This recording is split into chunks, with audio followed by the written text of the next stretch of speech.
सोचिए, एक ऐसे साम्राज्य के बारे में जो बस एक ही इंसानी जिंदगी के दौरान खड़ा हुआ, पूरी दुनिया पर छा गया और फिर हम सबकी आंखों के सामने ही ढह गया। ये कहानी है सोवियत संघ की, शायद 20वीं सदी का सबसे बड़ा पॉलिटिकल एक्सपेरिमेंट। लेकिन सबसे बड़ा सवाल तो यही है ना कि जो साम्राज्य मजदूरों और किसानों के सपनों पर बना था, वो आखिर इतनी आसानी से ताश के पत्तों की तरह बिखर कैसे गया।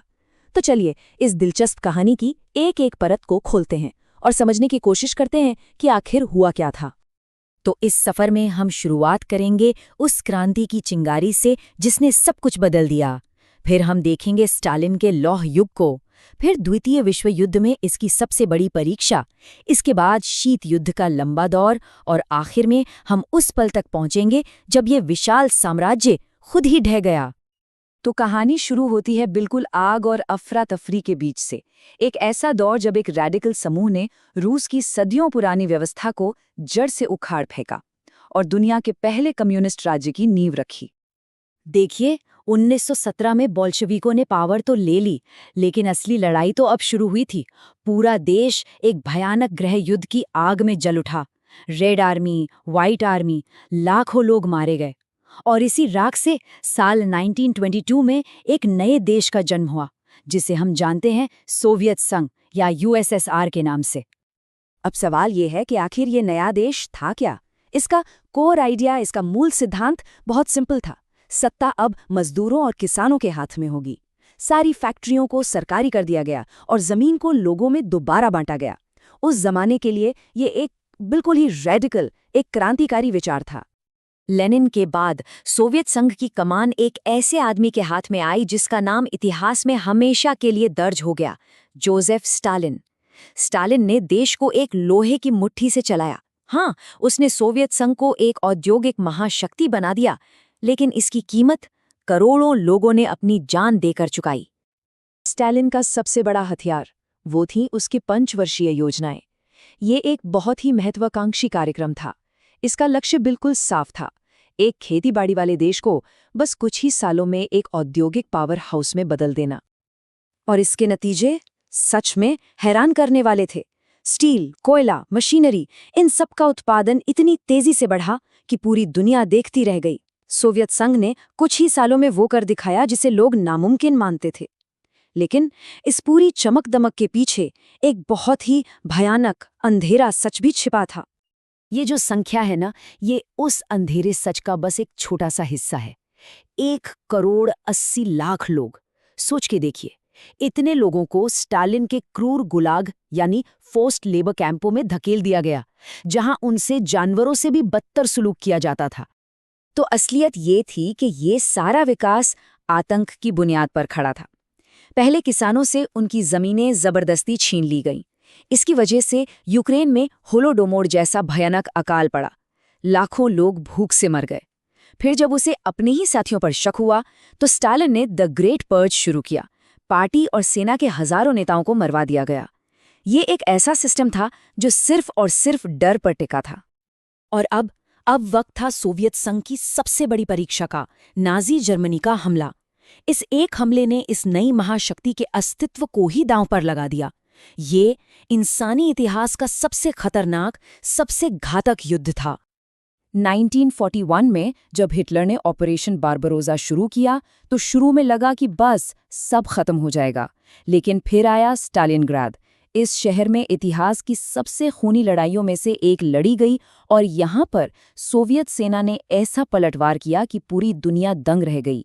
1943 में जब जर्मन सेना ने आत्मसमर्पण किया, वो द्वितीय विश्व युद्ध का सबसे बड़ा टर्निंग पॉइंट साबित हुआ। लेकिन ये जीत बहुत बहुत महंगी पड़ी। करीब 2,70,00,000 सोवियत लोग, सैनिक और आम नागरिक सब मिलाकर इस युद्ध में मारे गए। ये एक ऐसी कीमत थी जो शायद ही किसी और देश ने चुकाई हो। लेकिन इतनी तबाही के बावजूद सोवियत संघ इस युद्ध की आग में तपकर दुनिया की 2 महाशक्तियों में से एक बनकर उभरा। और अब दुनिया में एक नया शक्ति संतुलन था जिसका सीधा मुकाबला संयुक्त राज्य अमेरिका से था। और बस यहीं से शुरू हुआ शीत युद्ध का दौर। 45 साल लंबा एक वैश्विक गतिरोध, 2 परमाणु सशस्त्र प्रतिद्वंदियों के बीच एक ऐसी लड़ाई जिसने पूरी दुनिया को अपनी गिरफ्त में ले लिया। पूरी दुनिया अब साफ साफ 2 खेमों में बंट चुकी थी। एक तरफ अमेरिका के नेतृत्व में नाटो ब्लॉक, जो पूंजीवादी लोकतंत्रों का गुट था, और दूसरी तरफ सोवियत संघ के नेतृत्व में वार्सो पैक्ट, जो कम्युनिस्ट राज्यों का गठबंधन था। ये सिर्फ 2 देशों की नहीं, बल्कि 2 अलग-अलग सोच, 2 विचारधाराओं की लड़ाई थी। लेकिन ये लड़ाई सिर्फ जमीन पर नहीं लड़ी जा रही थी। असली जंग तो आसमान में शुरू हुई थी, जिसे हम कहते हैं द स्पेस रेस। अंतरिक्ष में पहले कौन पहुंचेगा? ये सवाल अब दोनों महाशक्तियों के लिए इज्जत का, प्रतिष्ठा का सवाल बन गया था। और शुरुआत में तो सोवियत संघ ने बाजी मार ली। 1957 में उन्होंने स्पुतनिक 1 लॉन्च किया, दुनिया का पहला कृत्रिम उपग्रह है। इसने अमेरिका को हिलाकर रख दिया। और फिर 1961 में यूरी गगारिन अंतरिक्ष में जाने वाले पहले इंसान बने। साम्यवाद के लिए ये एक बहुत बड़ी प्रचार जीत थी। विंस्टन चर्चिल का ये मशहूर उद्धरण, एक लौ पर्दा पूरे महाद्वीप पर छा गया है, इस दौर की सच्चाई को बिल्कुल आईने की तरह साफ दिखाता है। सचमुच एक लौ पर्दा, एक आयरन कर्टन यूरोप के आर पार खिंच गया था, जो 2 बिल्कुल अलग अलग दुनियाओं को एक दूसरे से जुदा करता था। तो चलिए अब इस कहानी के आखिरी अध्याय की तरफ बढ़ते हैं। दशकों के इस टकराव के बाद सोवियत साम्राज्य किसी बाहरी दुश्मन से नहीं, बल्कि अपनी ही अंदरूनी कमजोरियों की वजह से टूटने लगा। 1985 में सत्ता में आए मिखाइल गोर्बाचेव, उन्होंने आते ही 2 बड़े सुधारों की घोषणा की।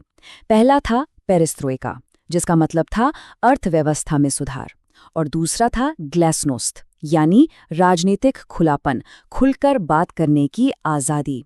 देखिए, गोर्बाचेव का इरादा तो सोवियत संघ को बचाना था, लेकिन अनजाने में उनके इन्हीं कदमों ने उसके खात्मे की कहानी लिख दी। और इसके बाद चीजें इतनी तेजी से बदलीं कि किसी को यकीन ही नहीं हुआ। नवंबर 1989 में बर्लिन की दीवार गिर गई, जो शीत युद्ध के खत्म होने का सबसे बड़ा प्रतीक बनी। फिर अगस्त 1991 में एक नाकाम तख्ता पलट ने सोवियत व्यवस्था को और भी कमजोर कर दिया। और आखिरकार दिसंबर 1991 में लगभग 70 साल पुराना सोवियत संघ बस इतिहास का हिस्सा बनकर रह गया। सोवियत संघ के टूटने के बाद उसकी राख से 15 नए स्वतंत्र देशों का जन्म हुआ। दुनिया का नक्शा एक बार फिर से बदल चुका था। तो आखिर में सवाल क्या बचता है? सोवियत संघ की विरासत क्या है? क्या इसे उस महाशक्ति के रूप में याद रखा जाना चाहिए जिसने नाज़ीवाद को हराया था, या फिर एक ऐसे क्रूर शासन के रूप में जिसने अपने ही करोड़ों नागरिकों को मौत के घाट उतार दिया? ये एक ऐसा सवाल है जिसका कोई आसान जवाब नहीं है, और शायद यही सोवियत संघ की सबसे जटिल और सबसे स्थायी विरासत है।